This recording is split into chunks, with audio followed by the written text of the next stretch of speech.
Hello, everyone. Let's get started. My name is Caitlin Edwards, and I am the Community Events Manager at Linux Professional Institute. Thank you for joining us at today's webinar. This is the second webinar of the board election series. This webinar will provide an excellent deep dive into the role of the nomination committee. If you missed the first webinar in the series, introducing you to what is happening at LPI, you can find it on our YouTube channel, and I'll add that link in the chat box in a few minutes. For the first time, Linux Professional Institute is opening community nominations for its board of directors to be voted on by LPI members in the spring of 2021. As mentioned, this webinar will outline the role of the LPI Nomination Committee and how you can become a champion of your FOSS community. We will provide extra details on specific duties and time requirements, the personal and community benefits from participating, the critical importance of the committee and to the election process. For those of you new to Linux Professional Institute, we are the global certification standard and career support organization for open source professionals. With more than 200,000 certification holders, we are the world's first and largest vendor-neutral Linux and open source certification body. We have certified professionals in over 180 countries, deliver exams in multiple languages, and have hundreds of training partners. During the webinar, we are encouraging questions, so feel free to ask your questions using the Q&A or the chat box at the bottom of your screen, submitting questions publicly or privately. I will track and facilitate throughout and at the end of the webinar.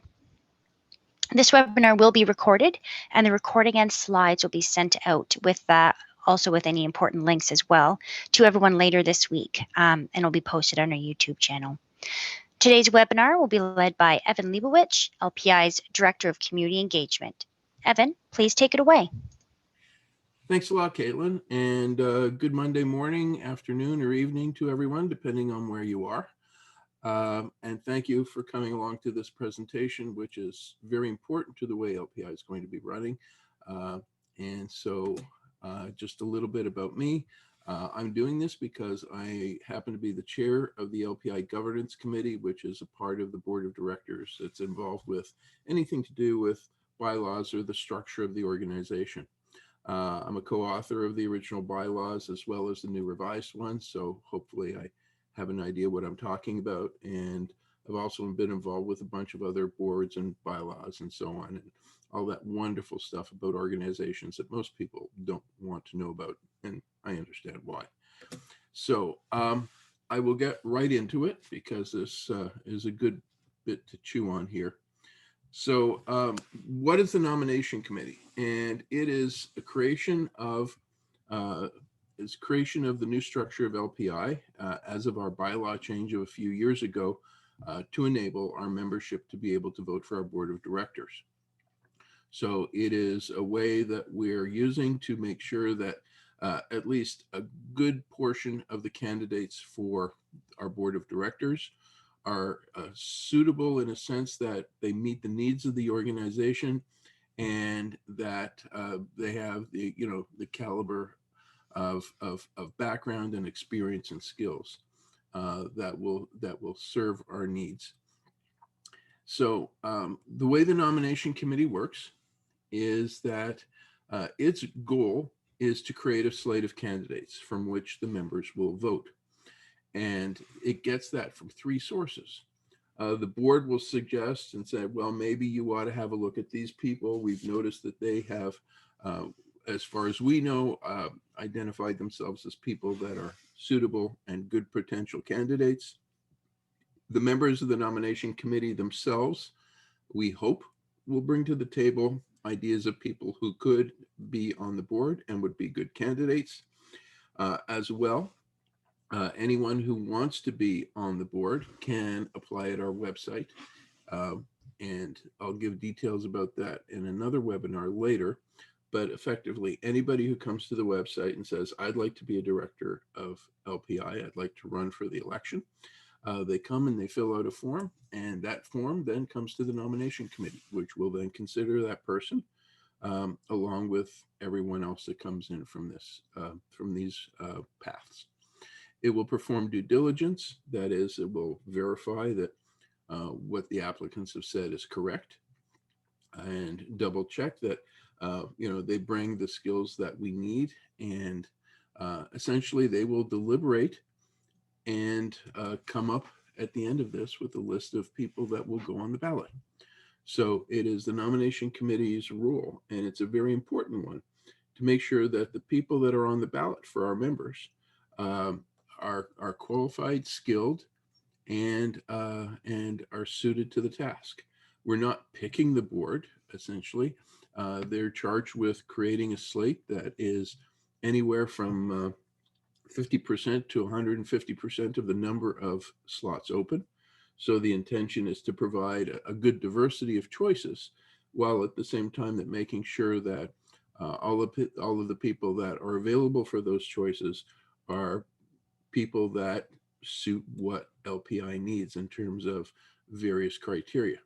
So what are those? So who can apply to be on the nomination committee?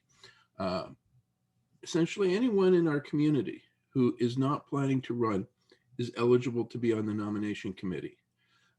You can't have LPI staff or contractors, but our training partners, publishing partners, academic partners, and others, it's okay for them to come in. It's just anyone who's on the payroll of LPI or is getting paid by LPI is not eligible to be on the nomination committee. Having any kind of experience working with nonprofits, and especially working with HR, is going to be very valuable, because that's exactly the talents that we're going to need. We're going to need people that are going to evaluate candidates. Who's the right fit to be on the board of LPI, which is the group that picks our long-term direction. And so all that kind of experience is very, very valuable, because the nomination committee is going to be discussing people about personal details and saying, is this person qualified? Is this person qualified? If we have a limited number of slots that we need to fill, who's more qualified than who on any given year? And so because people are going to be debated, and because personal details and that kind of thing are going to be discussed, the activity of the nomination committee is confidential. Everyone will be asked to sign an NDA, who is non-disclosure agreement, who is on the nomination committee, and they will be asked to keep any deliberations about people confidential and private, and not to be discussed outside of the nomination committee itself. We don't want people to say, well, I picked this person because of this and this. No, there'll be an official release, and that's how people will know, and that should be the only way that people will know the result of the deliberations. The intention is to have the group work by consensus, so we don't want half of the group sort of overpowering the other half in a vote. The idea is to make sure that everyone in the group can come into agreement that the people that are going on the ballot are the right one. The nomination committee itself is chosen by the board, and for 3-year terms. But once they're chosen by the board, and once the nomination committee meets, it is then independent of the board. The board is not able to go to the nomination committee saying, we want you to have so-and-so on there. The nomination committee is fed certain criteria. These are what we want you to use in order to pick the people on the ballot. And the board gets to pick the people, but once the nomination committee is chosen, the board has no say in its operations. Pardon me. So how does it work? How does it come to these conclusions? So there's going to be various criteria that are going to be given to the nomination committee, saying you're going to have, all right, all these people that are coming in, you're going to be hopefully going out and asking people to be part of it. Why or what are the criteria upon which you're going to pick? And so there'll be 2 sets of criteria. One will always be there. We always want a board that is geographically diverse, ethnically diverse, gender diverse, as representative of our global community as is possible. Obviously, if we're looking for certain skills,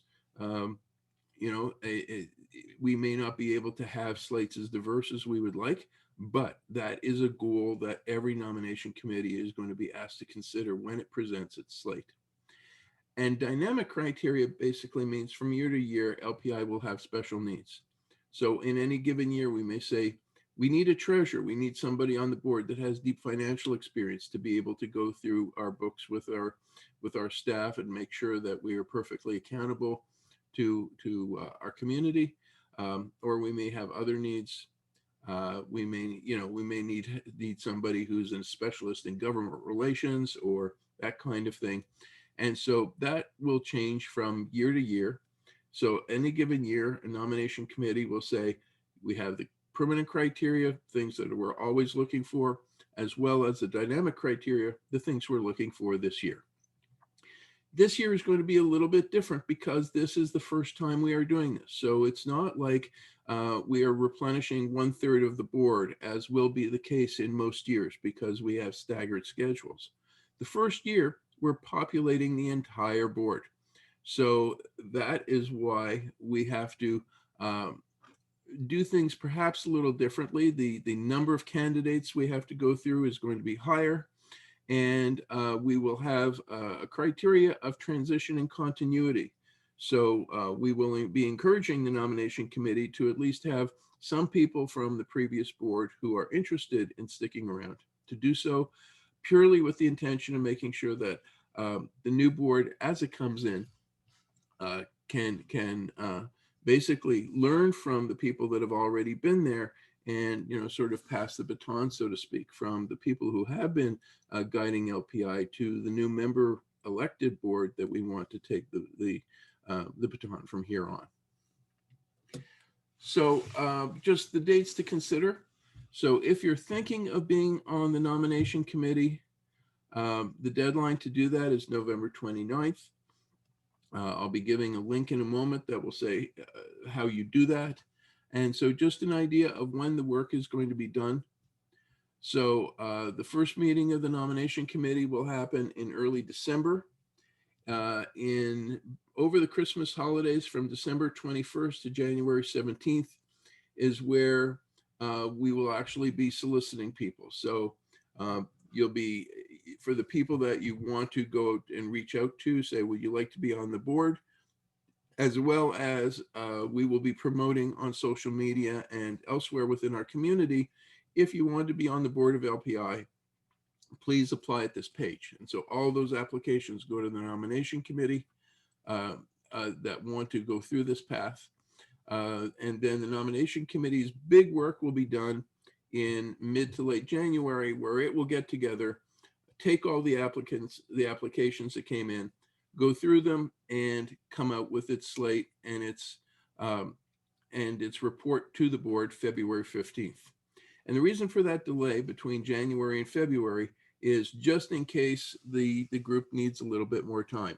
We would like the nomination committee to be over and done with its work by the 25th, but if that's not possible and it needs more time, we've given that cushion there in case. So just a little bit of a graphical recap of the way this is going to work is that the board is creating the nomination committee. So from the people that are going to apply into the nomination committee through the process, the board will pick them, define static and dynamic criteria for the candidates.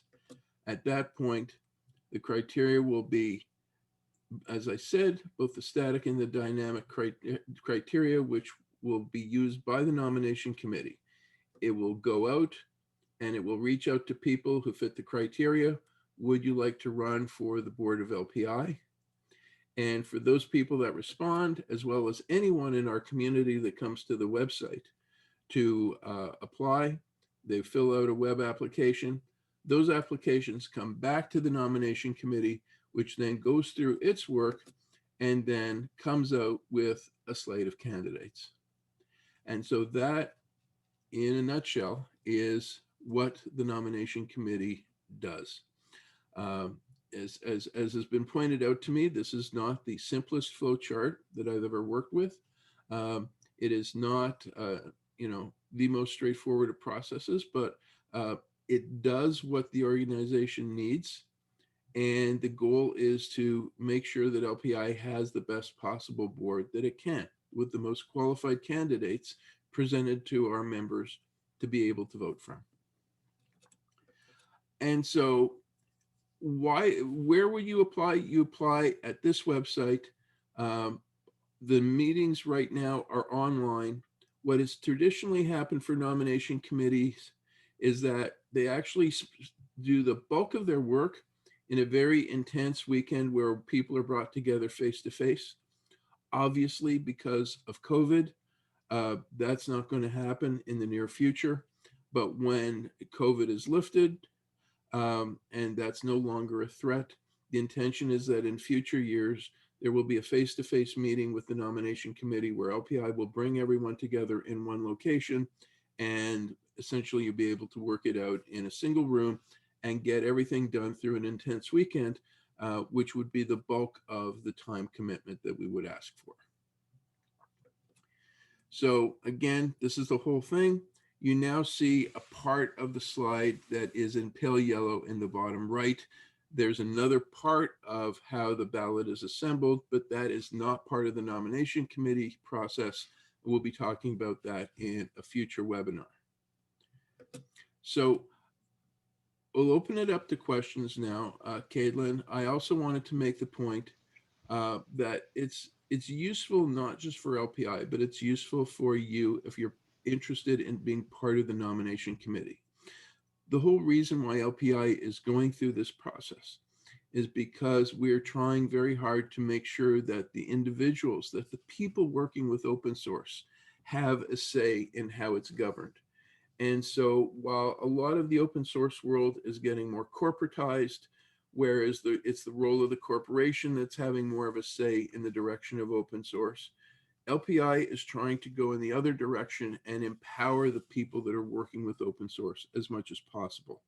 So we're hoping to invite as many people as possible to become part of our nomination committee, to become directors of LPI, to assert the role of the individual in helping to guide where open source is going, or at least in LPI's case, the work that we are doing to try and increase the professionalism of open source, to get more people jobs in this field, and to just in general make this a viable and a trusted workplace.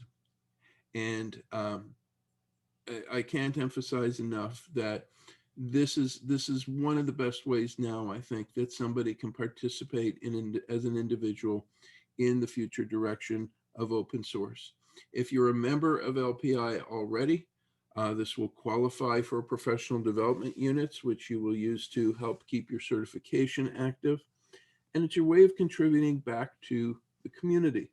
And so I'm hoping that, this might be enough of an incentive for people to get involved with LPI and to give back to the community a bit.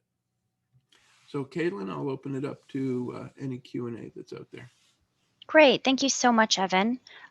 Does anyone have any questions? Evan, there was a lot of information, so people may need a couple days to kind of go through and figure out what they need to ask here.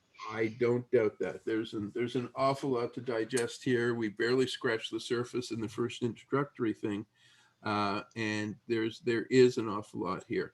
But I invite anybody who is either here with us in real time or watching this afterwards, please come back to us at the email that you're going to see in a moment, and please ask any questions, become familiar with the process, and help us take LPI into an organization that truly represents the needs and the directions of the people who work with open source, as opposed to just the companies that work with it. Evan, I'm hoping you can maybe touch on this, maybe the workload around the nomination committee. So how much time would that consume for one person?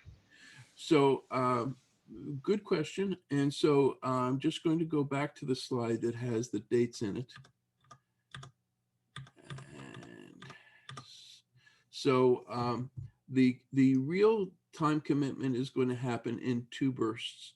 So around the time of the first meeting, the committee will get together There will be a chair appointed, and they'll familiarize each other with the processes.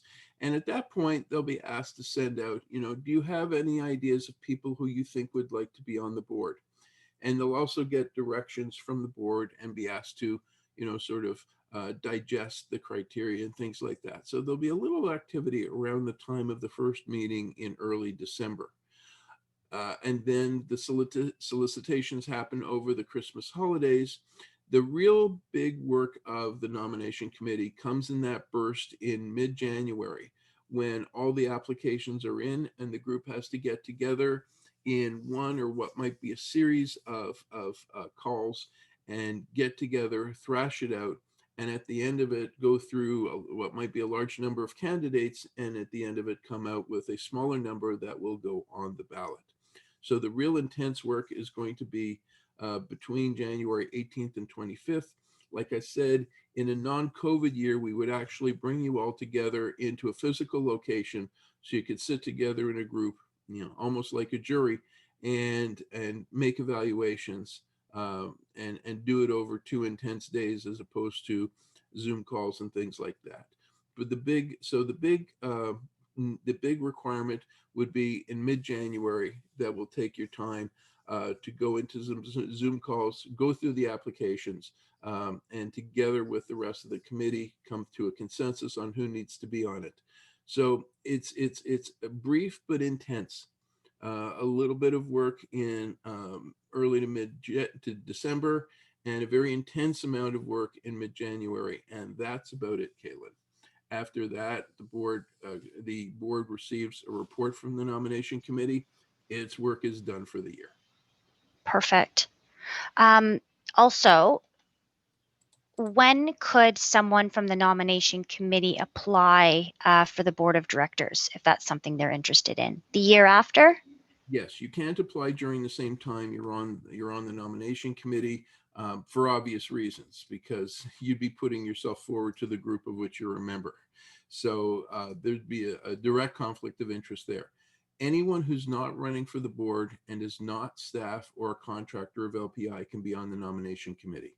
So if somebody is part of an academic partner or community partner or anyone out there who has an LPI certificate or certification, whether or not you're a member, if you have an interest in helping the organization pick its next generation of leaders and directors, this is the way to do it. Wonderful. Are there any final questions at all from anyone? Evan, do you have any final thoughts? This has been, as I hope everyone can imagine, a very, very big undertaking for LPI. It was a major decision we made when we turned 20 that we were going to give ourselves back to the community, let our certified candidates help decide the future of the organization, and make a transition from simply a body that did certification testing to more of a professional standards body, much like a legal bar association or an engineering society, that would help to elevate the entire profession, bring it some ethics to go with the professional skills, and essentially just make the whole field more respected by society, which helps the people working with open source, potentially could help your salaries, and at the same time will just help elevate open source within society in general. So I know I'm talking kind of big and grandiose here, but this is what we're trying to do with all this. So whether or not it's being on the nomination committee or being on the board, this is a way as an individual to have a direct say in how at least this part of open source is going forward in its direction. Wonderful. Thank you, Evan. That's a lot of information, and it might take a couple of days for people to process. So I will be sending out a follow-up email with the presentation slides and the recording, and definitely some contact information with important links. So if you do have follow-up questions, please don't hesitate to reach out. Thank you for joining us. We hope that we have answered all your questions at this time. Evan, thank you so much for walking us through that process, and have a wonderful rest of your day, everyone.